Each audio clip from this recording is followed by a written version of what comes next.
Hi guys, and welcome back to my channel and to a week of family dinners. Every night that I made dinner this week, I just picked up the camera and started filming. So I have 7 recipes to show you in total, and they're all family friendly, they're healthy. A lot of them take just 10 minutes as well. So I hope you really enjoy this. I hope it gives you some inspiration because I know that I am always looking for meal ideas. So I hope you like it. If you do, consider subscribing. And with all that said, let's get into our dinners. So the first recipe that I wanted to share with you is the most delicious baked feta cheese pasta. This is so easy to make, and I found the recipe on Instagram. It's gone completely viral and made the supermarkets in Finland run out of feta cheese. So the first step is to put some cherry tomatoes or some grape tomatoes into a baking dish and then add a big block of feta cheese right in the center. Then you want to put on a good amount of olive oil and also season with salt and pepper, and then put all of that into the oven on 200 for 35 minutes. And while it's baking, I also put on the pasta about 10 minutes before it's done, and then it comes out like this. The tomatoes are very soft and the cheese is all baked, and then all you want to do is add in some fresh garlic, or I'm using garlic paste, and then also some freshly chopped basil as well. I would probably even add more basil than that. And then all you have to do is give it all a good stir. You can add a bit more oil or some pasta water if you think it's dry at all. And then you can just add in some of your pasta. I made fusilli pasta, but whatever you have, it doesn't matter. And I actually ended up adding more pasta than that. And then just give it all a good mix, and that is it. It's so delicious. It is very salty. I almost feel like it would be like a nice side dish if you don't love a lot of salt, but me and Matt found it very Moorish, and as I said, it is very simple to make. Next up, we had some chicken fajita wraps, and I actually got this idea on TikTok. I promise I don't get all my recipes on social media. It's just a coincidence. But first off, you just make up your fajita mix the way that you normally would. So we just do strips of chicken, some red peppers, onions, and fajita seasoning as well. And sometimes I actually do this in the air fryer, but today we were in a rush, so I did it in the pan on the stove. Then with your wrap, you can section it off into 4. And I put salsa on 1/4, then the peppers and onions, then the chicken and the cheese, and you just fold it one by one, and then you just fry that in a pan, and you have this really delicious parcel that even the kids will eat. And if your child doesn't like one thing, then you can switch it out for something different, like you could put sour cream, but these were really delicious and obviously easy to hold. And next up, we had a very simple carbonara. This meal takes about 10 minutes to prepare. It's a Jamie Oliver recipe, and I'll link it in the description. But all you need for it is eggs, spaghetti, bacon, and parmesan, and that is it. So the first step is to get your spaghetti on, because that takes about 10 minutes or so, and then you can prepare the bacon while it's cooking. So you just want to cut the bacon up into like little bits.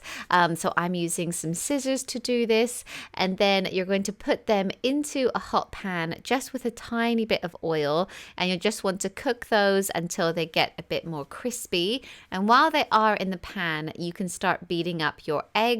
You want to beat them and also grate some parmesan. This recipe calls for about 30 grams of parmesan, but often I will double this recipe for the whole family. So grate your parmesan and then add it to your beaten eggs, and then give all of that a really good mix together.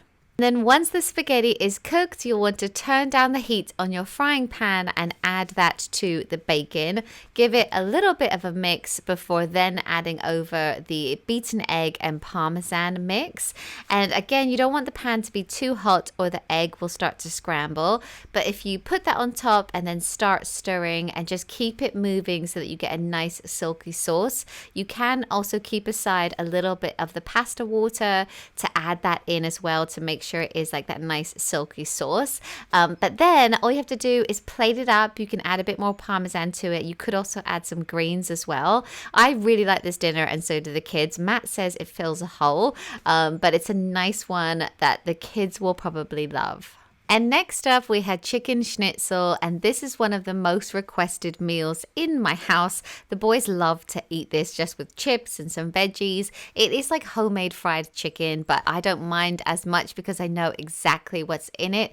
It's literally just chicken breast, breadcrumbs, some flour and egg as well. So the first thing that I'm going to do is put down a little bit of cling film or saran wrap, and then put a piece of chicken on top of it, and then put another piece of saran wrap on top of the chicken, and then you'll want to start flattening it. So any veggies, just look away. I know this isn't nice, but you just kind of want it to get a lot thinner so that when you fry it in the oil, it cooks really quickly, just a couple of minutes on each side really. Then you'll want to get 3 bowls, and in them you'll want to have some plain flour in the first one, some beaten eggs in the second one, and then some breadcrumbs. You can have panko breadcrumbs, or you can actually make them yourself in your blender. So once you have got the chicken to about a centimeter thick, I guess, then you'll want to start dipping it into the flour, and then into the egg, and then into the breadcrumbs. And the trick to this is to use one hand for the dry ingredients, and then the other hand for the egg and the wet ingredients. And that way you don't get like a huge paste and mess on your fingers. I have very fond memories of eating this as a child. My mum used to make chicken schnitzel, and my grandma used to love to make pork schnitzel as well. But you just want to coat all of the pieces of chicken that you're going to have. And I should have mentioned, you can also season one of these bowls. So if you wanted to add some salt and pepper to the flour, you can of course do that. Then you'll want to heat up some vegetable oil or sunflower oil in a pan. Not a huge amount, just a shallow amount that you can see there. And then put the chicken into that, and just wait a couple of minutes for it to go brown on one side, and then flip it and repeat. And whenever I take it from the heat, I do actually cut it open just to check that it is cooked. And that is it. I just serve it with chips and veggies. And next up, I wanted to show you the Lazy Mum's Guide to a Roast Dinner. This is a hack that we've been doing for many years. If I ever can't be bothered to stick a chicken into a slow cooker or into the oven, I'll just run to Sainsbury's, and there's a counter at the back that sells these delicious rotisserie chickens. So there's a whole one there. We used to be able to eat just one between our entire family. This weekend, I actually ended up getting 2, and then had some left over for lunches. So we'll just have that, and then make some roast potatoes and greens to go on the side.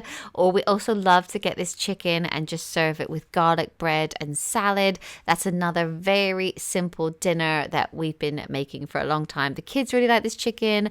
Me and Matt do as well. So you can either serve it with gravy, or like I said, just have it with salad. And next up, we had a melanzane, or an aubergine or eggplant parmesan. This is a recipe from Joe Wicks, and I really like it. I'll link it down below for all of the exact measurements. But you just need an eggplant or an aubergine, and you'll want to start cutting it into discs that are about a centimeter thick. I suppose you could cut it another way as well, but I always tend to cut it into circles like this. Then I put a little bit of olive oil into a bowl, and then using a brush, I'll just brush a tiny bit of oil onto each side of the discs before then putting it into the frying pan.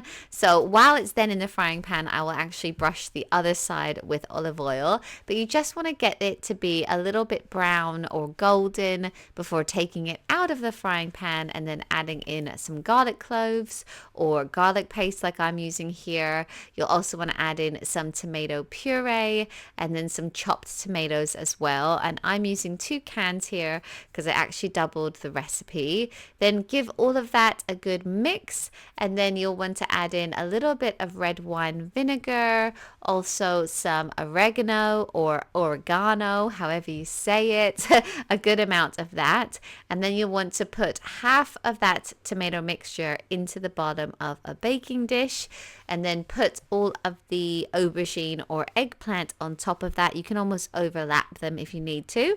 And then put the second half of the tomato sauce on top of that before adding lots of cheese. So you'll want to put some mozzarella and grated parmesan on top. I think the recipe called for 2 balls of 80-gram mozzarella, but I may have added 2 100-gram balls of mozzarella and some grated parmesan. But then you put this into the oven for 25 minutes and it comes out like this. It is bubbling, it smells so good, and it's really delicious. This is the kind of food I really like, and it's a nice veggie one because in a weird way the mozzarella becomes chewy and you don't kind of miss the meat. So I really like it, and for something with so much cheese, it's not too bad on the calories either because it's pretty much just aubergine, tomatoes, and cheese. So yeah, if you like this kind of Italian food, give it a try.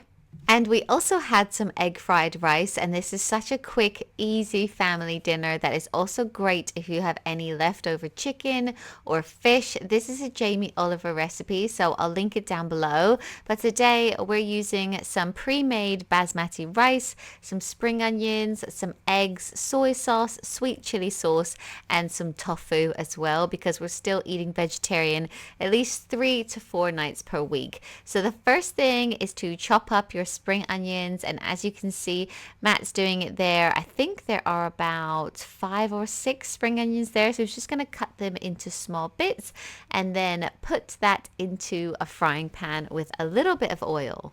Once the spring onion has softened, you can add in the rice, and there's no need to microwave it for this recipe. You can just chuck it in as it is, break it up with the back of a spoon and give it a really good mix around before adding in a little bit of the sweet chili sauce, and then again mixing that around as well. Once it is all mixed, you can make a hole in the middle of the rice and then add in the 2 eggs. Just crack them straight in, give them a minute, and then stir them in as well, and they'll just cook within the rice, and you'll get like the bits of scrambled egg in the rice. And then you can just add in whatever you have, if it's chicken or fish, or we've just added in some tofu as well, and it is literally that simple. Then we plate it up and you can put some soy sauce on top.